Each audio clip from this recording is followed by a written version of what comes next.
Welcome to Alaska Weather, a production of Alaska Public Media and the National Weather Service, Alaska Region. Produced and broadcast daily from the studios of KAKM, Alaska Weather provides complete forecasts, public, marine, and aviation for all of Alaska. Alaska Weather is made possible by the following sponsors.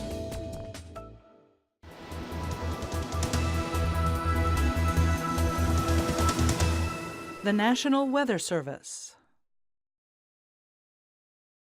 Good evening, everyone. I'm meteorologist Dave Snider with the National Weather Service. It's the 29th of October, and as always, we encourage you to stay up to date with your local weather information. You can find that several different ways. As always, the Alaska Weather Information Line is open 1-800-472-0391. Find all the information that we're talking about here and, of course, the rest of your forecast and updates throughout the next 24 hours at weather.gov/Alaska. And once you click on that, you'll be taken to your nearest weather forecast office in Fairbanks, Juneau, or Anchorage. You can always email me if you have a question about what you're finding or what you can't find and you're looking for some more information. david.snyder@noaa.gov is how you find me anytime you want. I'm happy to help.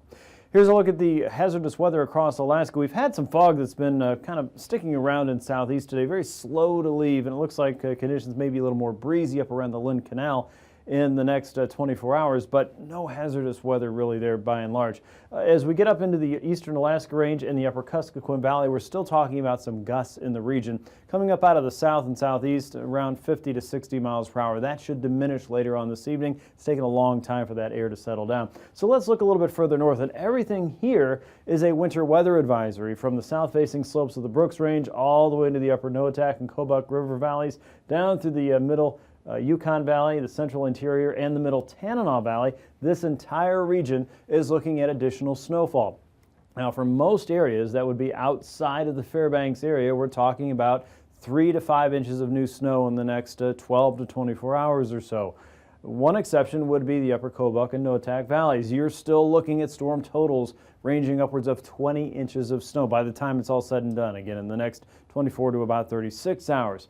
And the other exception would be the middle Tanana Valley. You're looking at snow, probably about an inch or so, but your problem is also going to be rain. Rain freezing on contact with the roads and becoming slippery and a glaze on the cold surfaces tonight, and then turning over to snow as you go into the overnight hours, probably again about 1 inch or so, and then becoming rain again as we head back through the daytime tomorrow, maybe about noon or so. So rain, freezing, back to snow, then back to rain, and then on the higher elevations there, maybe about 2 to 4 inches of snow. So a lot going on, and it all has to do with the very warm air that's being pumped in from the south, but everything really wanting to be winter across the interior of Alaska, as we well know. So be careful out there, especially if you're up around Ambler or if you're around Fairbanks or anywhere in between. Again, 3 to 5 inches for most folks, maybe 1 inch in Fairbanks on top of ice and then melting, and then perhaps as much as 21 inches there around the upper Kobuk and Noatak valleys, and windy elsewhere. Here's a look at the satellite picture, and once again I apologize, our satellite system isn't working quite as well as we'd like to right now, so I had to improvise and make something a little different, but the effect is the same. This is the infrared satellite picture. We have our low pressure system here. Here's the Alaska Peninsula and the chain, the mainland of Alaska and southeast, and you can see one wave of moisture working up and over south central, southwest, and the northwestern coast of Alaska. Quite a bit of moisture here. This is the initial wave that's working its way over Fairbanks right now and hasn't really been producing an awful lot as we understand it. This also produced an awful lot of rain over south central, though, about 2/10 in about an hour or so. It really came down for a while around the Anchorage area. And now we're setting the stage for another fast-moving wave to move over southwest and south central Alaska as we head through tonight and into tomorrow. Southeast, you'll start to see more cloud cover as we go through the rest of the evening hours there, and initially a little bit of rain up north, but the fog and the more stable air has been very slow to leave your area. As you look out west, you can see more of a northerly flow working through the Bering Sea, and up north, clouds are making their way up across the central and eastern Beaufort Seacoast. Relatively quiet conditions there across the Chukchi Sea. Let's look at this with water vapor imagery like we did yesterday. And water vapor on the satellite channel just helps us find out where the very wet air is in the atmosphere over us and where the very dry air is. And in this case, we pinpoint dry air with the very yellow colors here. You can see that circling that low pressure system. It's one of the things that really distinguishes it from a hurricane if we're looking at something down in the tropics. So the structure of this low pressure system is very, very different. As you look up across the interior of Alaska, you see some green colors here. This is that very rich moisture in the atmosphere, the very deep moisture, and that's moving out and away from Fairbanks right now. And across southwest and south central Alaska earlier today, you can see that moving quickly over the region. That was that heavy rain that passed through. Drier air is sitting across most of the atmosphere in southeast. And you can see another batch of wetter air moving up through the Seward Peninsula, but drying out as it goes, turning into more of that white color across the region. One more thing, we can look at the Himawari satellite picture. This is a look further out west, so I'm going to help you orient what you're looking at here. Here is the west coast of Alaska, Bristol Bay, the Alaska Peninsula, all the way out to the chain. That's the low pressure system we were just looking at, and you can see the moisture spreading in from the west. This helps us look even further west, though. This is a Japanese satellite picture, and you can see the next wave building off of the eastern mainland of Asia, as well as a pretty pronounced trough of low pressure here. So as this builds eastward, this will be our next storm later on in the week. Radar pictures today confirm that we did have quite a bit of rain across the region. Here's south central and southeast. You can see some light rain moving there, but generally dry conditions across the interior earlier today. But as we got into the Fairbanks region earlier this afternoon, you could start to see the clouds and the rainfall moving out and around, becoming snow, of course, and then rainfall down below. So quite a mess there, and generally quieter conditions across south and west. Here is a look at the surface map then. When you put all that together, a trough of low pressure across southeast, fog around that, low pressure working through south central today, periods of light rain still falling there and moving north and east. There's our snow and our rain down around Fairbanks, and rain and snow for the north and western interior, and low pressure down around the Aleutian chain at 972 millibars, with high pressure to the west of that and high pressure to the east of it. As we get into tonight, the main low is going to work across the south and eastern parts of the Bering at 990 millibars. The triple point, once again working through south central, should crank up the rain for many along the Kenai Peninsula from Homer to Seward into Prince William Sound, and some of that's going to start to creep back into southeastern Alaska with very slow removal of that fog across southeast. Up north, it'll be snow, and again, most of the central and northern interior is looking at about 3 to 5 inches, but the Kobuk and Noatak valleys, the upper end, places like Ambler, could be talking about storm totals upwards of 21 inches, and maybe only 1 inch around the Fairbanks region by tomorrow morning, but that could be on top of some glazed roads there and some ice on the surfaces, so do be careful there. As you get into tomorrow, that's going to switch back over to rainfall, it looks like, for the middle Tanana Valley in the Fairbanks region. Rainfall for most of southwest, south central, the Alaska Peninsula, and creeping back into southeast with snow in the higher terrain. Snow continues across the central and northern interior, generally north of the Fairbanks region by the afternoon. And there's our high. It really hasn't moved too much out across the Gulf of Anadyr. 1,020 millibars and a high pressure system across the central and eastern Gulf at 1,034 millibars. So quite a bit going on there. One more as we get into Tuesday. Low pressures across the northern Gulf now. Rainfall across parts of southeast. Low pressures still sitting across the northern Gulf. And you can see there's still some precipitation wrapping around the north and western side of this. This is the leftovers. A lot of what you see here will be going on in the morning. By the afternoon, a lot of this should be gone, should be clearing up, and should present for a nicer day. But we're going to have this weakness or disturbance passing over southeast. That could keep the breezes going, especially in some of the northern channeled areas like Skagway and maybe Haines, and into the northern inner channels as well. Up north, let's not forget about this. Low pressure up across the Beaufort Seacoast at 1,015 millibars will be swinging a warm front across the north coast. That could help to generate more snow there, and then an onshore flow from the north and northwest with high pressure sitting right over the Seward Peninsula at 1,036 millibars. This is really going to start to generate some heat across south and western Alaska because the overall weather pattern has a ridge of high pressure pretty much right over Alaska. You'll see that in just a few minutes. When we look out to the west, this means with high pressure across western Alaska, a broad southerly flow sweeping up over the Bering Sea. The next weather maker is still out to the west, but we have a lot of time with that southerly flow working up into the Bering Sea. That's going to bring up some very warm weather across the region. Maybe we'll look at the climate outlook here in just a minute. Let's talk about tomorrow morning first. Upper 30s and lower 40s for southeast to start your week. 30s and 40s for south central, Kodiak Island, the middle parts of the state, central interior, probably mid to upper 20s there. Again, below freezing to start. 21 in Fort Yukon, 14 in Barrow, 28 for Nome, and southwest you're looking at upper 30s, closer to 40 degrees around Bristol Bay, even warmer for the Alaska Peninsula and the chain. Highs tomorrow just shy of 50 degrees for many locations in southwest, the YK Delta in the lower to mid 40s, Bethel 41. Lower to mid-40s for south central Matanuska and Susitna valleys, closer to 50 as you get out toward Homer and Kodiak. Upper 40s to nearly 50 degrees for many in southeast. In the central interior, you're looking at highs in the upper 30s, so warming up again for rain. 28 around Fort Yukon, and teens and 20s for the North Slope, Point Hope and Point Lay, splitting the difference on the freezing point. Tuesday morning, you're back in the mid-20s for Fairbanks and surrounding areas up toward Tanana, dipping into the single digits for Arctic Village and for areas around Bettles. Single digits and low teens for most of the Arctic coast, 30s and 40s for southeast. Prince William Sound and Cordova, nearly 40 degrees. Slightly cooler than that for most of south central, 41 in Kodiak. Lower 40s for the Alaska Peninsula and the central chain. And the YK Delta back in the lower to mid 30s with Nome and Unalakleet back in the 20s. Highs on Tuesday, 30s and 40s for most in southwest, all the way down the Alaska Peninsula in the upper 40s. St. Paul and St. George at 42. Upper 40s to nearly 50 degrees for most in southeast.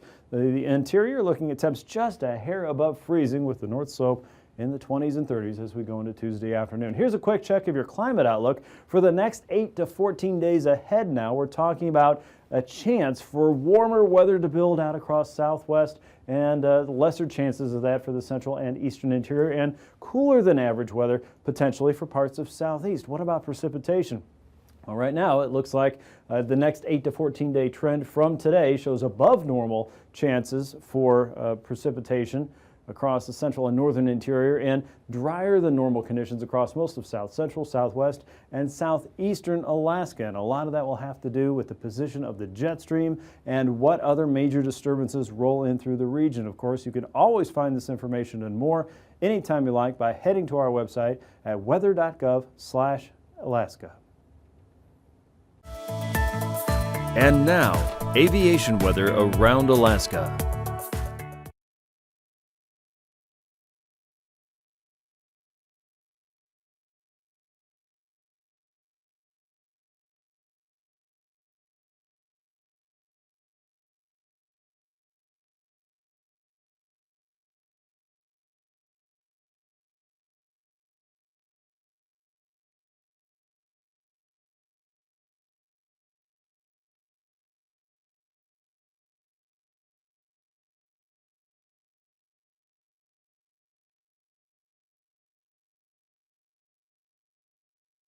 On to flying weather now. IFR conditions will pick up across the northern and eastern Gulf Coast. You'll see that most of southeast should be relatively in the clear, save for some patchy fog for Monday morning, with a lot of IFR starting out around the YK Delta, including Bethel, all the way down to the central and eastern chain, and IFR around Anaktuvuk and Adigan Pass stretching out toward Kaktovik to start your Monday. As we get into Monday afternoon, IFR will start to increase southward, south of Juneau, south of Sitka, with IFR also pushing eastward. You'll notice that starting to improve, but still lingering around Valdez and Cordova, all the way out toward Yakutat and stretching down the coast toward Sitka. IFR will snake its way up the Yukon and Tanana valleys and across the western Alaska range, so watch for conditions to hold at low levels there for places like Rainy Pass and perhaps even Windy Pass. A lot of the Copper River Basin should be okay there, the Copper Valley, and all the way down into the Kenai Peninsula. Look for generally okay conditions. Out across the west, IFR across a large part of the YK Delta, the Brooks Range, and northward pretty good until you get to the North Slope, and the coast itself mainly holding around MVFR conditions. That's going to change a little bit on Tuesday morning. Watch for hit and miss MVFR all the way down the west coast, but MVFR conditions up the upper Kuskokwim and the lower and middle Yukon valleys. IFR continues around northern parts of Prince William Sound out toward Yakutat and for the higher terrain of southeastern Alaska, with MVFR lingering across most of the remainder of southeast. As we get into the afternoon on Tuesday, MVFR is still fairly widespread across the YK Delta, up the Kuskokwim and into parts of the middle Yukon Valley.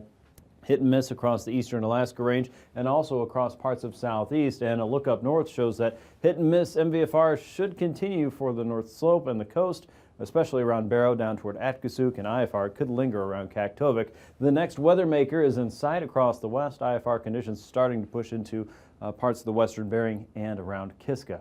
Let's look at your pass conditions now for Anaktuvuk Pass tomorrow. Looking like an MVFR start to VFR conditions by the afternoon, and we'll see similar trends for improvement in Adigan Pass, but a start at IFR is more likely there as we head into your Monday morning. For Lake Clark and Merrill Pass, IFR conditions should continue throughout the day with some improvement possible.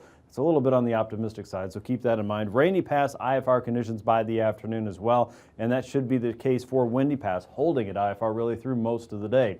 For Isabel Pass, we expect instrument flight rule for all of your Monday, and Mentasta Pass pushing that way as the weather moves from west to east. Those conditions will certainly follow it toward Mentasta. And as we get into Dehne, look for MVFR conditions at least. There might be some hit and miss IFR, especially in the morning hours. Portage Pass may hold at IFR in the morning and then start to see some improvements. Again, a lot of that weather heading toward Cordova and lingering around Valdez. Chilcoot and White Pass also expected to see IFR conditions through your Monday. Freezing levels now. A look out west shows that building storm again, pushing in warmer weather across the western Bering and the chain. Levels for most of the mainland stretch from about 2 to around 8,000 feet, and you can see a little bit more of a spread there across the YK Delta and Bristol Bay. For southeast, the surface freezing line cutting just into the northern parts of the Lynn Canal around Haines and Skagway. And levels there for southeast will stretch from about 6,000 to as high as 10,000 feet across the archipelago. Here's a look at icing potential now, and again, not a really great concentration of moisture like we've seen over the last several days, becoming a little more diffuse. You'll still see levels that are higher up there, above about 3,000 feet in the north to about 8,000 feet in the interior, and about 10,000 feet for northern and eastern parts of southeastern Alaska and south central. Out west, again, that building storm pushing those freezing levels even higher. Look for isolated moderate at best. High pressure is taking control of the Gulf, and that is directing some pretty strong winds coming up out of the south, anywhere from 150 knots or so to about 100 knots as you get over to the Pacific Northwest. The Arctic jet running around 100 knots or so across northern parts of Alaska, but the southern jet is what's really cranking in the moisture and driving that storm track toward Alaska. At 9,000 feet, the broad southwesterly flow continues for most of the northern Gulf. Slower wind speeds across southwestern Alaska and the north, anywhere from 10 to about 35 knots, and a broad, strong southerly flow across the western Bering Sea at 70 knots there as we start up your Monday. Low pressure sitting very close to Bethel on Monday morning, and look for southwesterlies over the Gulf, pushing in a little more weather towards southeast eventually, with strong southerlies over south central and northerlies running down the west coast through the Bering Strait, anywhere from 30 to about 40 knots. Look for light westerlies over the north slope. Those will run around 10 knots for your Monday. On to turbulence then. It looks like the best places for chop and bumps will be across Bristol Bay, Kodiak Island, the Alaska Peninsula, and most of the chain. That'll run you below about 4,000 feet, into the Alaska Range below 6,000 feet, and across the Gulf Coast and Prince William Sound below 6.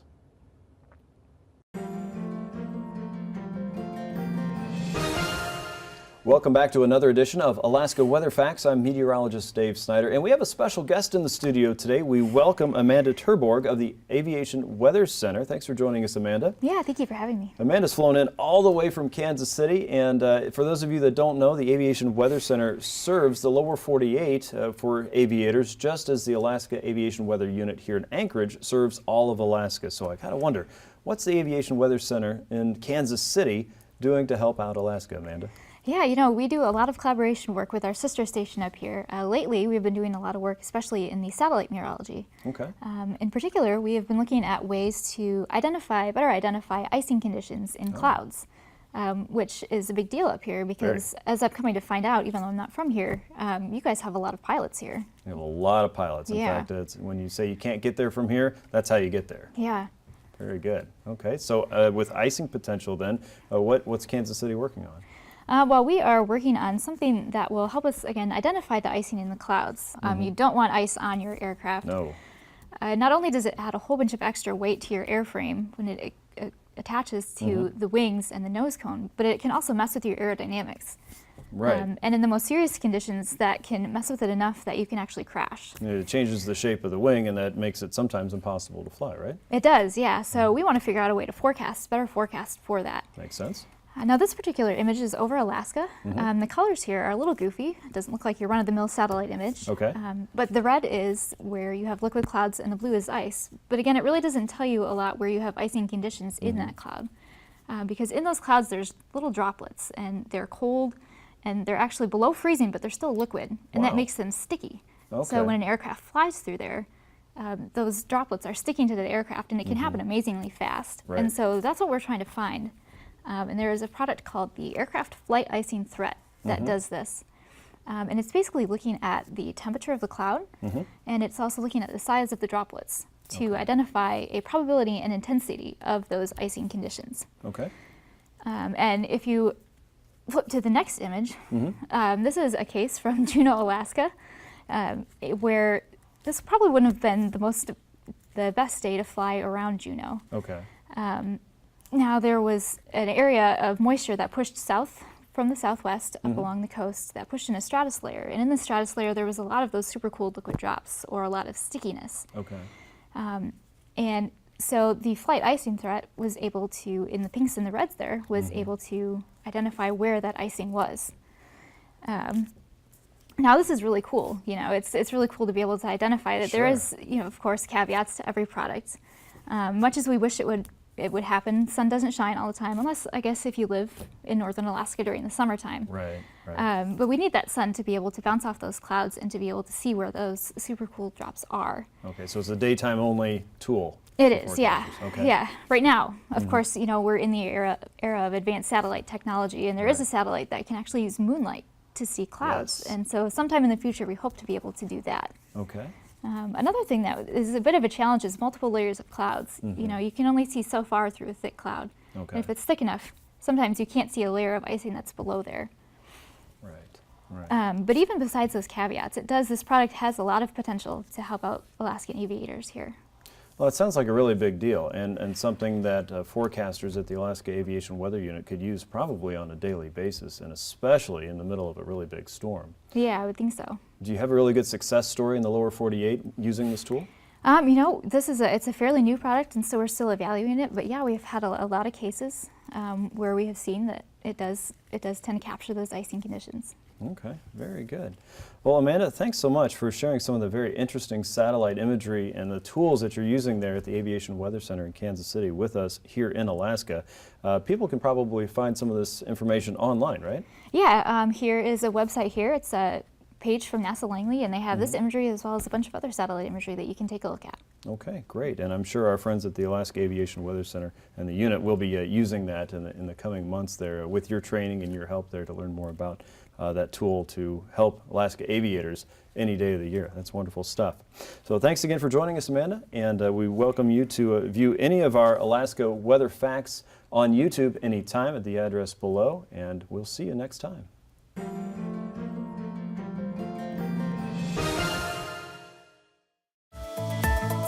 And now, marine weather around Alaska. Time for a quick check of your sea surface temperatures, and you notice there's still plenty of cold water up around the Beaufort seacoast, but water's still turning over to that colder, magical temperature that'll get us between about -1 and -2 degrees for some quick freezing there in the Chukchi. We've got some colder water that's seeping down through the Bering Strait, but still plenty of warm water across the south and western coast. There are a few places, though, north of the Yukon Delta that are seeing ice near the coast, and here they are, just north of Ammonok and out toward Wales and the northern coast of the Seward Peninsula and the upper end of the Kotzebue Sound region. And not really a good look at the ice along the coast just yet, but there is additional ice forming to the north. Some of that pack ice above 80% is moving southward as well, so keep your eye on that. Anytime you want, you can check the latest ice conditions at weather.gov/Anchorage/ice. Here's a look at the forecast now for south and east. A gentle southerly flow around Stevens Passage, 10 knots with a 3-foot sea. Stronger southerlies blowing into Skagway and Haines as we head into tomorrow. A 5-foot sea expected there. More of an onshore flow for more of the north and outer coast there, looking at about 7 to 9-foot seas in the region, and a gentle westerly onshore flow, 15 to 20, with 4 to 5-foot seas outside of the Dixon entrance and up to Sitka. As we get into Tuesday, winds and seas are going to pick up a little bit more. You're looking at 11 to about 10, 9 feet, even 8 feet as you head down toward the Dixon entrance. So seas building from northwest to south and east with that onshore flow 15 to 20, and more of a southerly flow from Stevens Passage up to the Lynn Canal, 15 knots with 3-foot seas there, northwesterlies inside of Clarence Strait with a 3-foot sea on Tuesday. For South Central, an easterly flow up to 20 knots on Monday, 4-foot seas there with 8 to 10-foot seas in the north and western Gulf. Southerlies coming up Cook Inlet west of the Barrens, 30 knots with a 12-foot sea, 5-foot seas in the northern Cook Inlet region. Tuesday, the winds diminish and flip around to the north with a 3-foot sea. West and northwesterly winds across the Barrens, 20 knots with 5 to 11-foot seas, higher seas in the western Gulf, of course, and northerlies around Prince William Sound. A small sea is 2 feet there as you get into Tuesday. We're looking at gales across the Pacific coast, areas all the way from AKwx out towards Sand Point, looking at 20 to 27-foot seas. Southerlies coming in across Kodiak Island, gusts up to 45 knots on either side of Kodiak Island, inside of Shelikof Strait as well. Around Bristol Bay to Cold Bay on the north side, you're looking at 9 to 11-foot seas with 30 to 40-knot winds. Everything improves on Tuesday, a nicer day with west and northwesterly winds flowing into low pressure across the northern Gulf. Westerlies across Shelikof Strait, 13-foot seas on the other side, 10 to 12-foot seas down the Pacific coast, and west and northwesterly winds at 15 knots down the Bering Sea coast on Tuesday. Higher seas just north of Adak and Atka and Nikolsky as we get into Monday. North and westerly wind for the central and western chain, 16 to 17-foot seas there. Southeasterly winds west of Kiska, 40 knots with a 12-foot sea. And for the eastern chain, you're looking at 35 knots on the north side, 40 knots on the Pacific side, and 25-foot seas south of Unalaska and Nikolsky as we get into Monday. Conditions should improve here as well under our building ridge of high pressure. A westerly flow from Atka to Nikolsky at 10 knots, a little bit stronger flow to the east of that. Southerlies south on the Pacific coast to 20 knots with a 7-foot sea, and out across the west with low pressure moving in very slowly against this building ridge. We have southerlies 35 to 40 with 19 to as high as 26-foot seas between Kiska and Shemya. So watch the weather out there on Tuesday. For the west coast, north and easterly winds for Norton Sound all the way down to the Pribilofs, 30 to 40-knot winds and 8 to 12-foot seas there. Look for a northerly flow around the Pribilofs, 25 knots with a 12-foot sea, and southeasterlies in the Kuskokwim Delta. As we get into Tuesday, again, under that building ridge of high pressure, most areas will see improving conditions. An easterly flow around St. Matthew will be a little stronger, 25 knots with a 6-foot sea. And then across the north, a west and southwesterly flow working in across the Point Barrow region, 3 to 4-foot seas expected there. And north and easterly winds outside of Kotzebue Sound, 20 knots with a 4-foot sea. Northerlies around the Bering Strait region with 35 knots and 8-foot seas on Monday. Look for light winds off the point. Northeasterlies with 3-foot seas. Look for south and westerly winds to build in through the Beaufort Seacoast and off of Point Hope and Point Lay as we get into your Tuesday afternoon. Again, all of that, of course, in open waters where sea ice is not concentrated. For tonight, low pressure is working across the southern Bering at 990 millibars. A triple point moving across south central will make another wave of rain work through the region.